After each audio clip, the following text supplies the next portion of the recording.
kept you out of the system of justice. Now, of course, I'm not going to stand here and say there were no black doctors or lawyers or so on. There were. I mean, you can look at the NAACP. That was all lawyers. But they were exceptions. Back then, to be a black lawyer, you were Superman or woman. You were somebody else.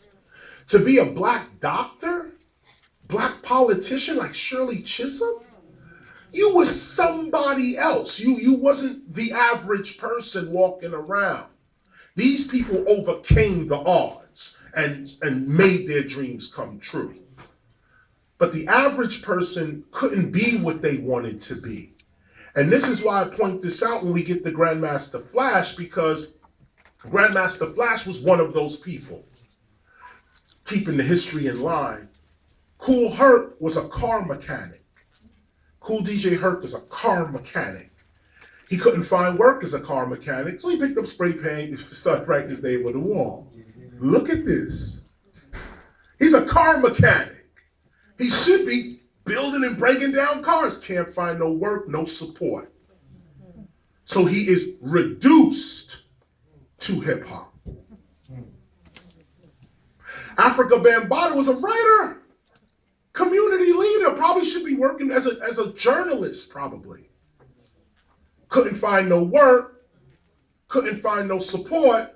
He was reduced to DJing. Grandmaster Flash was a certified electrician. But he couldn't find no work and no support. Black electrician, oh no. So he started working for a place called Crantex Fabrics as a messenger, a courier. Crantex Fabrics. While he's delivering packages on his bike, the same mind that would have been a scientist, would have been a writer, would have been a mechanic, would have been a doctor, would have been a lawyer, the same mind is still at work. Even though he can't get his thing together in mainstream America, that didn't stop his mind from working. He's Crantex Fabrics, and what is he thinking about as he's riding his bike? How can I make the break beats of these records, how can I make them seamlessly play and the crowd don't even know when I'm going from one record to another? Now, this was unheard of. Okay, I gotta go slow here. Because today everybody's cutting, scratching, mixing, cut, scratch, mix. I'm talking about a time when this did not exist. It's like me coming up to you now and saying, what I do with records is called Jabba Joe. You're like, what is Jabba Joe? That's exactly what hip hop was. Geebagee. You're like, what is Geebagee? And someone has to do this, act it out for you to really, oh, that's Geebagee. Understand this, there was no cutting, mixing, and scratching. Well, there was mixing.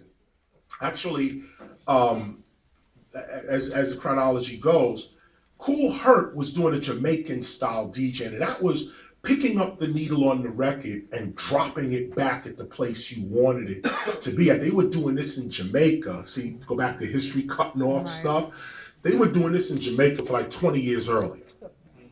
Since the turntable was out, Jamaicans was out there rhyming over the record, and what they call the selector would pick up the needle and put it back at the beginning of the record. So the DJ, who we now call the MC, the DJ, Deejay, would say, yeah man, we're about to do this, and da-da-da-da-da. And then the selector would drop the needle and it would go boom, boom, boom, boom, boom, boom, boom, boom, boom, boom, boom, boom, boom, boom, boom, boom, and the guy would be like, yeah, so we coming on the dance, and he said, pull up. And then the selector would lift the needle up and put it back at the beginning of the record and go, boom, boom, boom, boom, boom, boom, boom, boom, we coming on the dance, and pull it, and it would go up. And this is what Kool DJ Herc brought to the Bronx. He would do this with James Brown. James Brown, a 1, 2, 3, 4, hit it. He would pick the needle up and put it back to the original point. A 1, 2, 3, 4, hit it. Boom, boom, blah, blah, blah. Pick it up, put it down. A 1, 2, 3, 4, hit it. Boom, boom, boom. He would also mix it. Sometimes it would be like, Kool Herc's mixes were not even. They weren't seamless. Because he had one turntable, and that one turntable had its own equalizer, its own amplifier, and that went out to speakers. Then he had another turntable, had its own equalizer, its own amplifier that went out. So you're really operating two different sound systems, two different originations of the sound. So he had to, as James Brown is playing on one side, he had to turn that down and turn this up. So his mix was not on time. Mm-hmm. Africa Bambaataa was doing the same thing. In fact, Jazzy J was better at mixing records while they go around.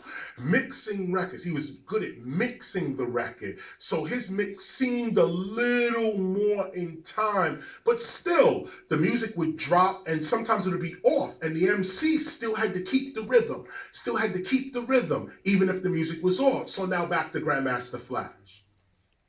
He's riding his bike through Manhattan on his way to the Bronx, and he's trying to figure out, how can I make this music be seamless when no one knows when I'm going from one turntable to another? Now the question is, why is this guy thinking this? Out of all the things to think about in the world, why are you sitting around thinking about how to make the music go from one to another? And the answer is that he wanted to be the best at what he was doing. He was seeking excellence. Excellence. He wasn't settling for what everybody else was doing. He wanted to go beyond that, and what everybody else was doing was fine. Everybody was making money, everybody was getting their fame on, everybody was doing their thing, but this guy, DJ Flash, was like, nah, there gotta be a better way. I could do this better. So, Grandmaster Flash, let me not rush, because this is also in your packet. DJ Flash